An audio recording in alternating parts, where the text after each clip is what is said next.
الحمد للہ وحدہ والصلاة والسلام علی من لا نبی بعد اما بعد۔ سامعین کرام، دروس توحید میں آج کے درس کا عنوان ہے اللہ رب العالمین نے ہمیں کیوں پیدا کیا ہے۔ یقیناً اللہ تعالیٰ نے جنات اور انسان کو بلکہ ساری کائنات کو اپنی عبادت اور بندگی کے لیے پیدا کیا ہے۔ اللہ کا ارشاد ہے، وما خلقنا السماوات والارض وما بینہما لاعبین ما خلقناہما الا بالحق ولکن اکثرہم لا یعلمون۔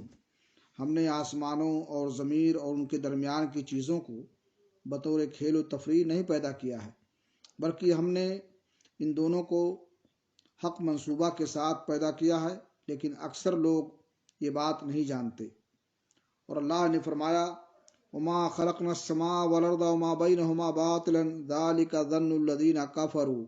ہم نے آسمان اور زمین اور ان کے مابین کی چیزوں کو بے مقصد نہیں پیدا کیا ہے، ایسا خیال تو کافروں کا ہے۔ اور اللہ کا ارشاد ہے، وخلق اللہ السماوات والارض بالحق لتجزى كل نفس بما کسبت وهم لا یظلمون۔ اللہ تعالیٰ نے آسمان اور زمین کو حق کے ساتھ پیدا کیا ہے تاکہ ہر نفس کو اس کے عمل کا بدلہ دیا جائے اور اس کے ساتھ ناانصافی نہ ہو۔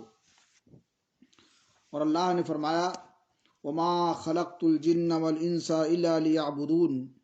میں نے جن اور انسانوں کو صرف اپنی عبادت و بندگی کے واسطے پیدا کیا ہے۔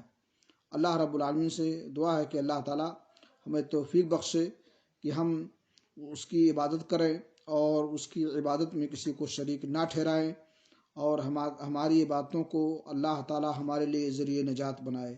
وآخر دعوانا الحمد للہ رب العالمین۔